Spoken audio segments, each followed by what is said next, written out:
आज तक रेडियो सुनता है सारा जहां।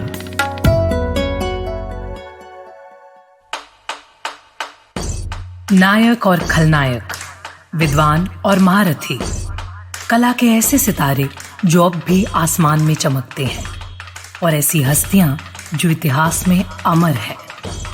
उजले व्यक्तित्व के धनी भी और स्याह पहलुओं के लोग भी। ये वो लोग जो मशहूर हैं। ये है नामी गिरामी। सबसे क्रूर तानाशाह के नाम से मशहूर अडोल्फ हिटलर का जन्म 1889 में हुआ था। द्वितीय विश्व युद्ध के लिए अगर किसी को जिम्मेदार माना जाता है तो वो हिटलर ही हैं। मानव इतिहास के इस सबसे विनाशकारी युद्ध में करोड़ों लोगों की जान गई थी। इसके अलावा 60 लाख यहूदियों की बेरहमी से हत्या कर दी गई थी, जिसमें न बच्चे बख्शे गए न बूढ़े। हिटलर ने जुल्म की हर हद को पार कर दिया था। सुनिए हिटलर के जीवन से जुड़ा एक दिलचस्प किस्सा अमन गुप्ता से।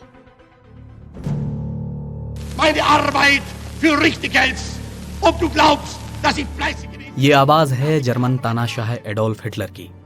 उसकी क्रूरता के किस्सों का इतिहास गवाह है। लोगों की हत्या उसके लिए खेल था, लेकिन उसी हिटलर जिससे दुनिया खौफ खाती थी, अपने आखिरी समय में उसने बुजदिली से मौत को गले लगा लिया था। खुद को गोली मारकर उसने आत्महत्या कर ली थी। इससे भी दिलचस्प बात यह है कि हिटलर को मरने के बाद अपनी लाश की भी चिंता थी। ईसाई होने के बाद भी वो चाहता था कि उसका शरीर दफनाया नहीं बल्कि जला दिया जाए। उसे डर था कि उसकी लाश को कब्र से खोद कर निकाल लिया जाएगा और उसकी लाश पर लोग अपना गुस्सा उतारेंगे, उसी तरह जैसे इटली में मुसोलिनी को सरेआम फांसी पर लटकाया गया था। हिटलर नहीं चाहता था कि उसका भी वैसा ही हश्र हो, इसलिए मरने के बाद वो जल जाना चाहता था। वो 30 अप्रैल 1945 का दिन था। बर्लिन को चारों तरफ से सोवियत की रेड आर्मी ने घेर लिया था। पूरी तरह से नाकेबंदी कर दी गई थी। जर्मनी इसे तोड़ नहीं पा रहा था। जब सोवियत की सेना आगे बढ़ने लगी तब हिटलर ने खुद को अपने उस बंकर में कैद कर लिया जो उसे लगता था कि दुनिया में सबसे महफूज जगह है।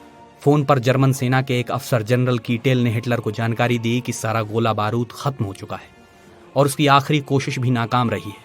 हिटलर ने फोन रखा। नाजी पार्टी का एक अधिकारी मार्टिन बोरमन उसके साथ था। हिटलर के कुछ और भी भरोसेमंद वहां थे। हिटलर उन सब के साथ दबी जुबान में बात कर रहा था। इसके बाद वो हॉल से अपनी स्टडी की ओर चल दिया। ईवा जो उसकी पत्नी थी वो भी साथ हो ली।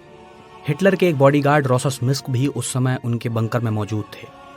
2013 में आई उनकी एक किताब Hitler's last witness the memoirs of Hitler's bodyguard में हिटलर के उस आखिरी दिन का जिक्र किया है।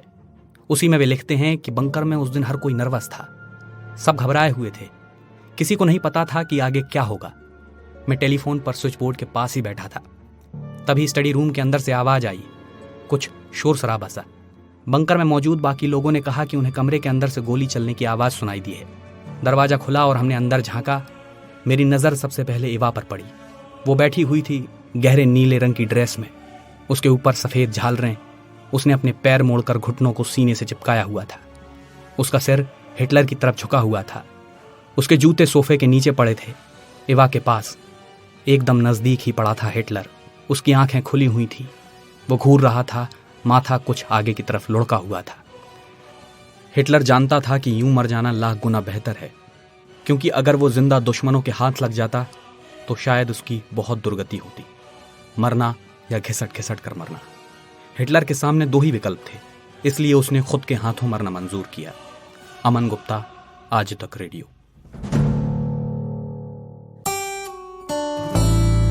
एक तार म्यूजिक का और एक तार पोएट्री का, दोनों मिल जाएं तो क्या बनता है? दो तारा। मैं हूँ चिन्मयी और मैं हूँ जोएल। हम गाते हैं, सुनाते हैं कविताएं, कभी गिटार पर तो कभी बांसुरी पर और कभी अपने घर में पड़े हुए बक्से की थाप पर। तो सुनिए हमारा दो तारा, सिर्फ आज तक रेडियो पर।